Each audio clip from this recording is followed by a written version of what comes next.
The city shimmered like a restless dream, 1,000 windows catching the night in shards of gold and silver. From her high-rise apartment, Ebony Harper watched the lights breathe and pulse, each one a reminder of how alive the world was, and how far she had come from the shadows that once claimed her. Her reflection in the glass was faint, almost ghost-like. A woman in her early 30s, hair loosely pinned, eyes the color of old whiskey in quiet storms. She looked composed, calm even, but beneath the surface lived something sharper.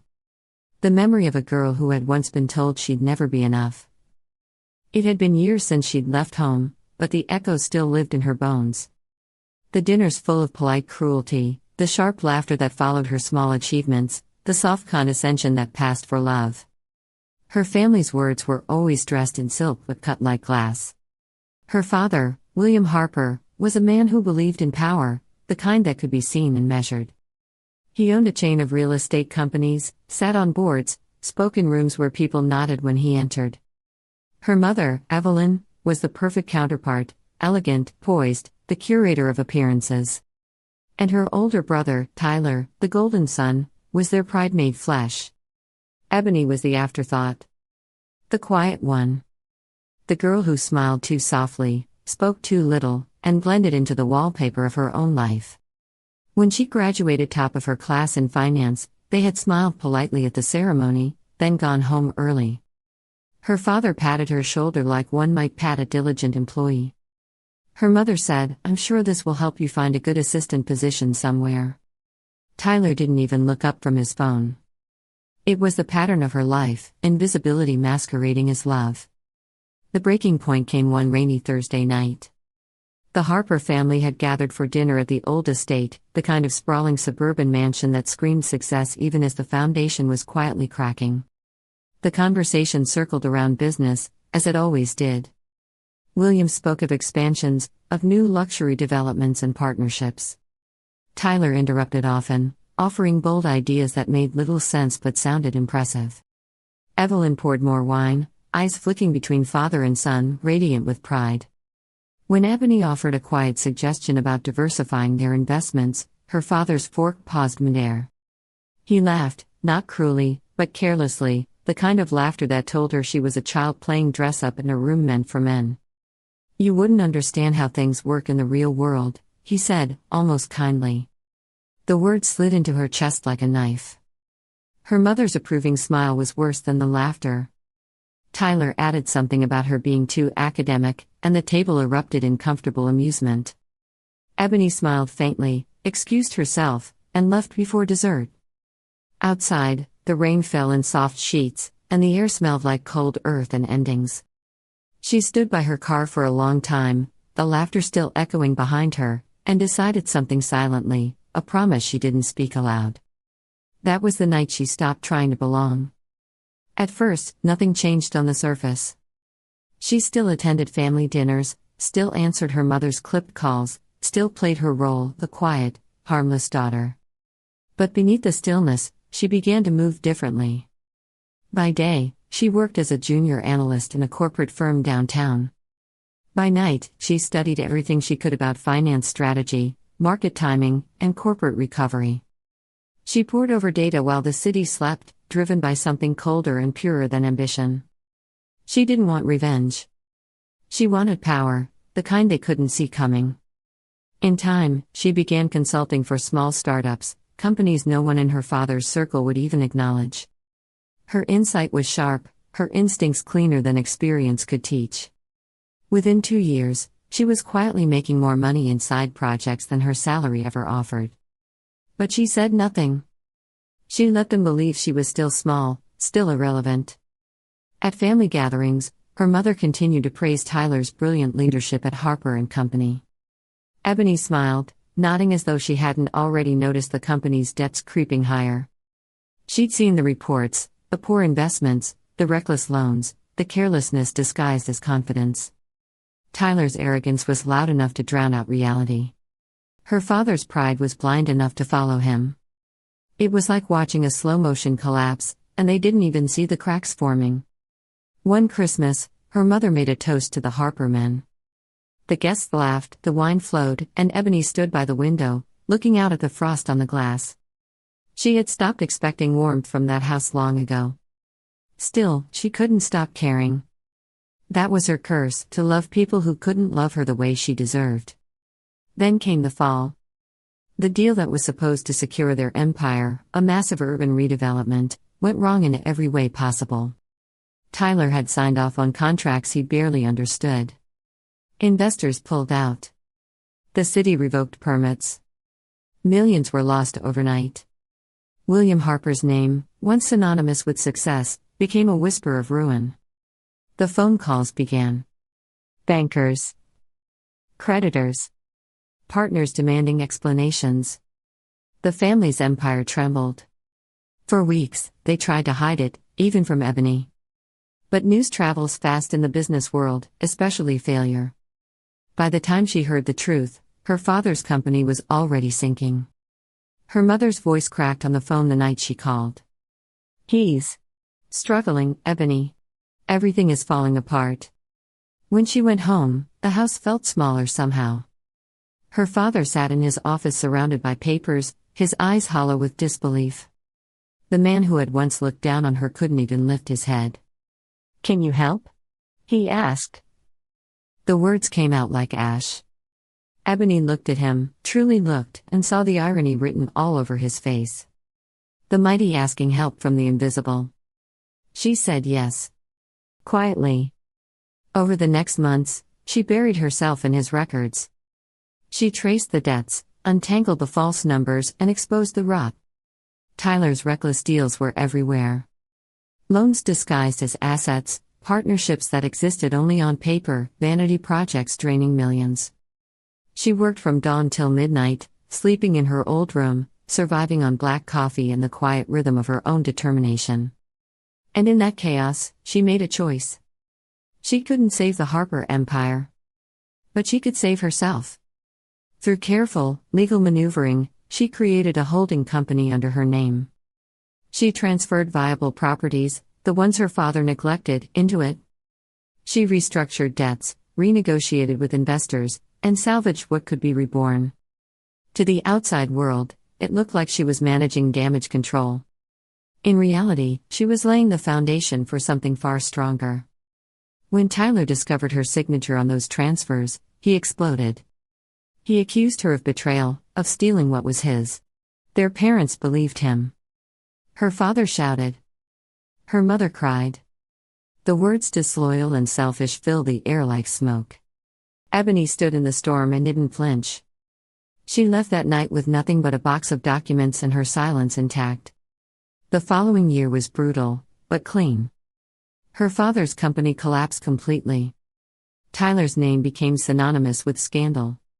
The mansion was sold. The Harpers, once admired, became a cautionary tale. And in the quiet aftermath, Ebony's new company began to bloom. Her first major investment tripled in value within 6 months. Her reputation grew quietly, then exponentially. She hired people who had been underestimated, just like her. Accountants no one listened to. Assistants who had been ignored. Analysts whose voices were drowned out by louder men. Together, they built something resilient and invisible, until it wasn't. By the second year, her name began appearing in magazines and business journals. The woman who rose from the ashes of a fallen empire, one headline said. She laughed when she read it. They had no idea how true it was. Still, she said nothing about her family. Not to reporters. Not to anyone.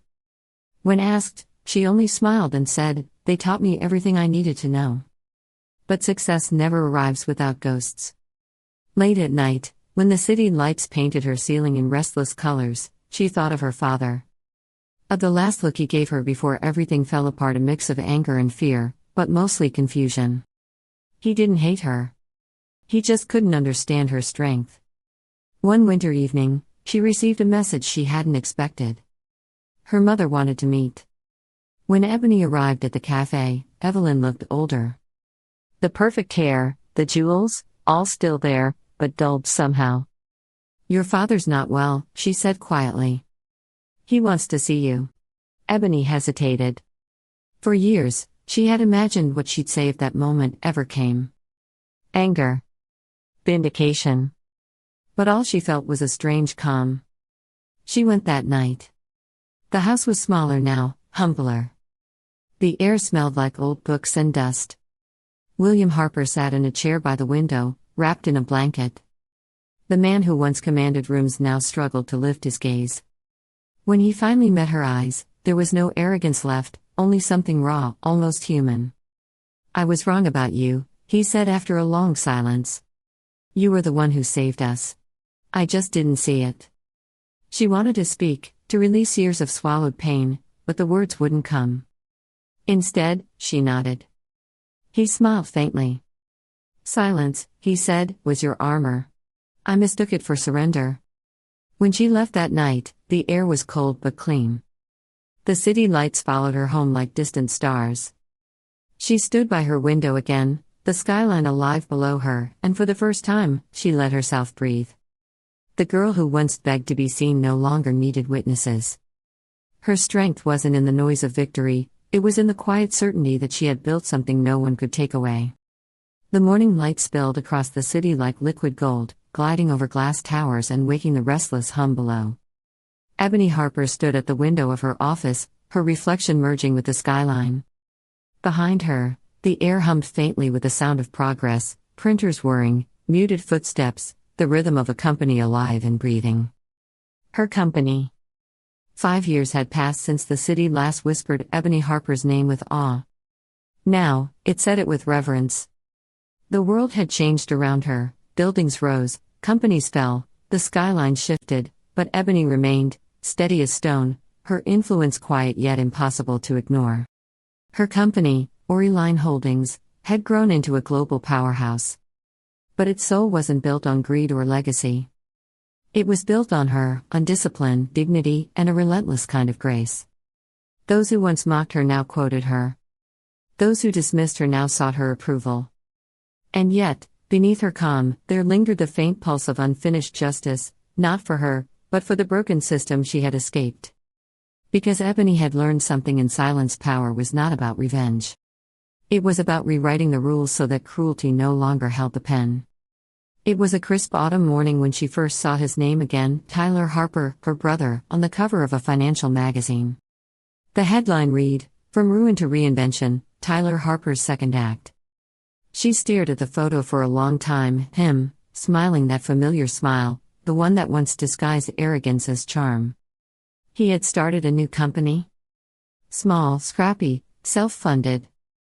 The article called it a surprising comeback story. For the first time in years, she felt something stir, not anger, but curiosity mixed with an old ache.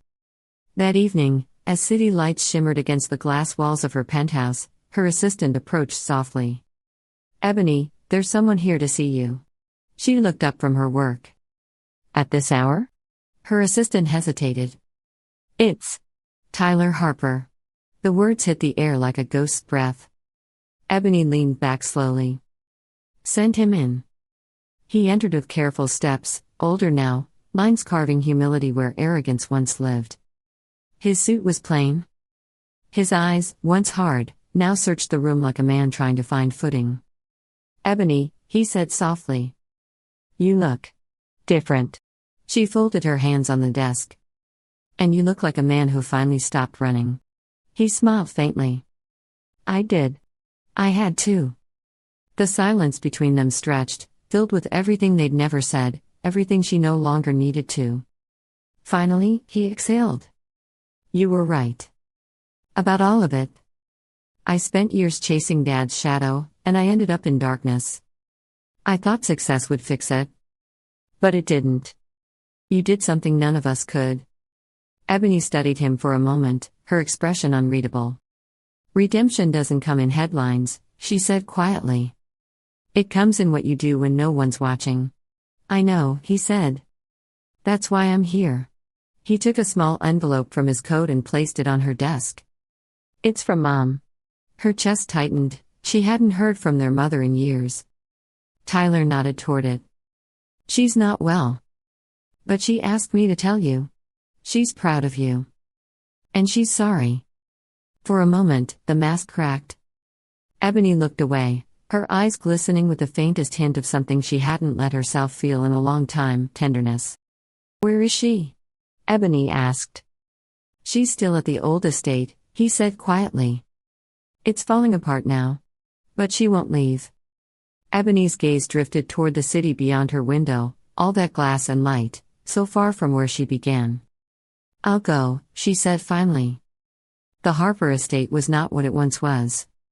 The gardens were overgrown, the gates rusted, the house itself sagging beneath the weight of years of neglect. When Ebony stepped inside, the air was heavy with memory. Photographs lined the hallway, frozen smiles from a past built on illusion. Her mother was sitting by the window in the drawing room, wrapped in a shawl, staring at the rain. She turned slowly at the sound of footsteps. "Ebony?" Her voice was fragile, trembling with disbelief.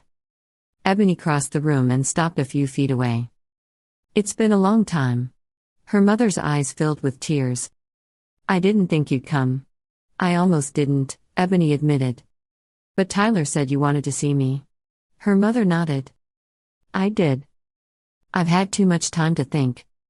I thought we were teaching you strength by being hard on you. But all we taught you was pain." Ebony stood silently, every word pressing against old scars. Her mother's voice broke. "I was proud, Ebony. I just didn't know how to show it. You built something I never imagined possible. You became the woman I should have been brave enough to raise." For the first time, Ebony knelt beside her and took her hand. "I stopped needing your approval a long time ago," she said softly. "But I never stopped hoping for this." Her mother smiled weakly through tears. "You always had more strength than any of us." Ebony stayed with her that night, sitting by her side as the rain fell outside. They didn't talk much after that. There were no grand apologies, no rewrites of history, only the quiet understanding that forgiveness wasn't about forgetting. It was about freeing yourself to move forward. Months passed. Her mother's health faded peacefully, and when the time came, Ebony handled everything herself, quietly, with grace. At the funeral, people whispered about the Harper daughter who had risen from ashes. But Ebony wasn't listening. Her eyes were on the sky, vast and calm, like her. Afterward, Tyler approached her. "I want to help you, Ebony," he said earnestly. "Not for me. For us. I want to rebuild the Harper name, the right way." She looked at him, and for the first time, she didn't see the brother who had betrayed her. She saw a man finally learning how to carry his own consequences. "Then don't rebuild it," she said. "Transform it.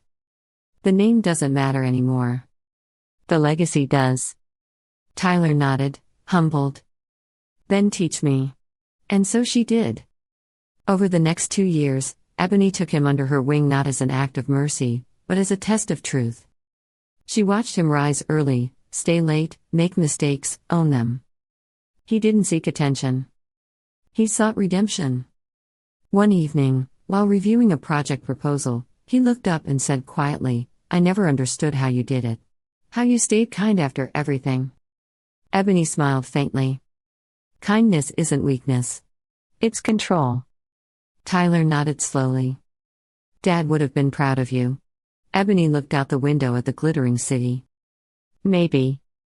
But pride isn't what I needed. Peace is."